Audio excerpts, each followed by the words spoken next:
इसलिए हरा भरा है, मंच नहीं है, संवाद का एक केंद्र है जहां इस देश में एक नारे लगते हैं अगड़े और पिछड़े की, बात होती है ऊंच और नीच की, बात होती है छुआ और छूत की। वहां पर एक ऐसा मंच सजा हुआ है जहां ना कोई बड़ा है ना छोटा है, सब एक साथ बैठ करके संवाद कर रहे हैं। इसी मध्य में हमारे बड़े ही आत्मीय बातें बोलने के लिए माई का ही है ठटरी के बड़ी हमें का यहाँ खड़ा करना पड़ता। हम भूखे प्यासे मन रहे होते हैं, 3 घंटा यही लगा मुंह सर चल।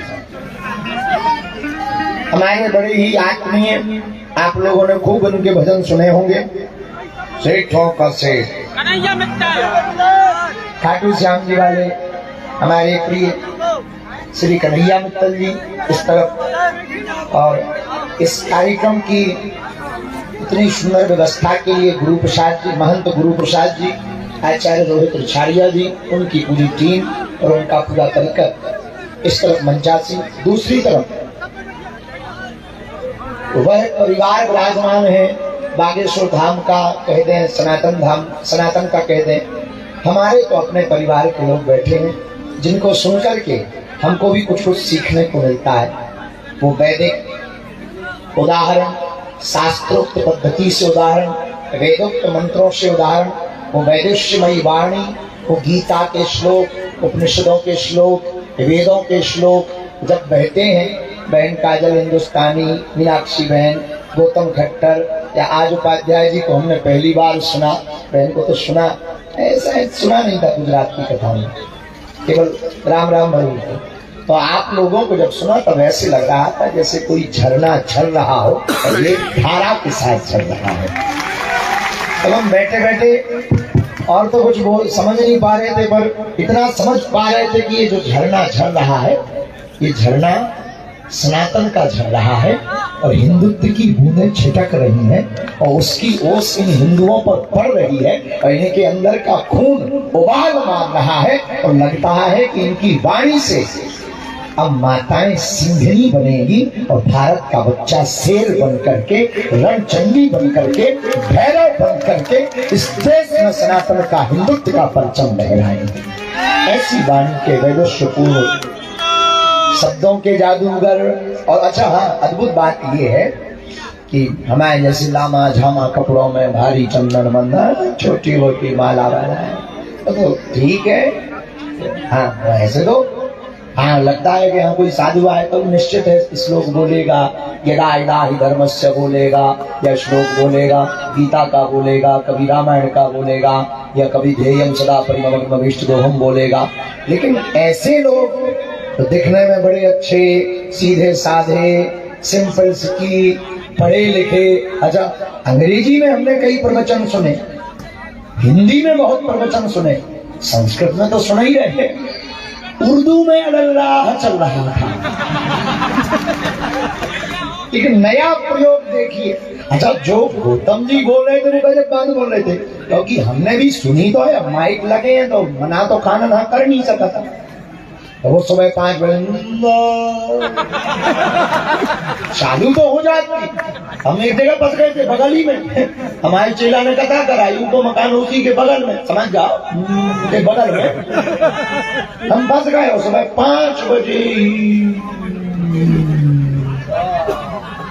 अच्छा तब नहीं समझ पाए।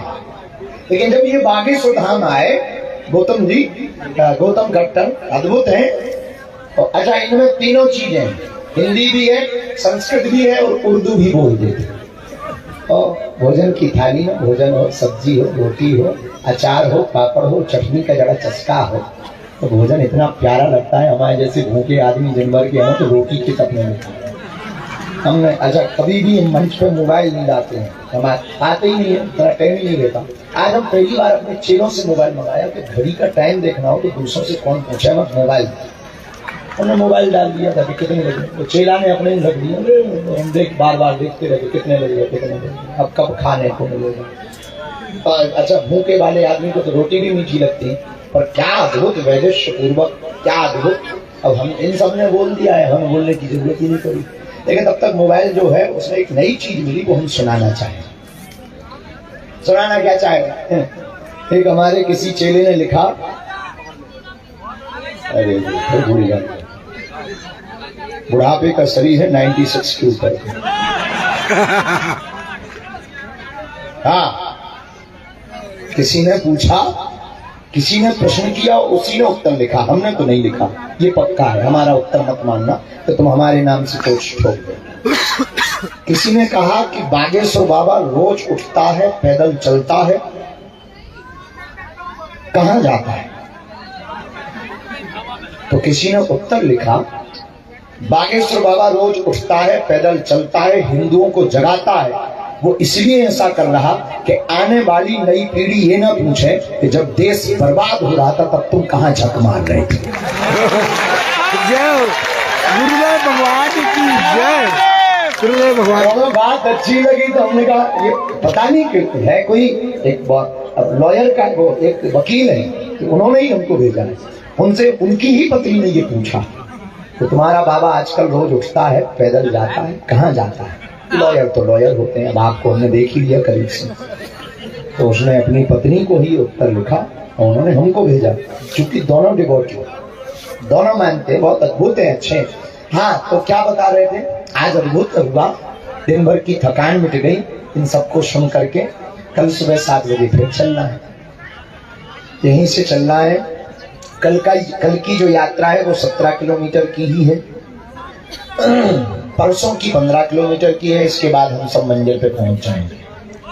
पर मंजिल 9 दिन की मिलनी है। भारत को और हिंदुओं को अभी मंजिल नहीं मिली। हिंदुओं को मंजिल तब मिलेगी जब 100 करोड़ हिंदू देश में 1 करोड़ कट्टर हिंदू बनकर के सड़कों पर खड़े हो जाएंगे। हिंदुओं को मंजिल तब प्राप्त होगी जब नारी नारायणी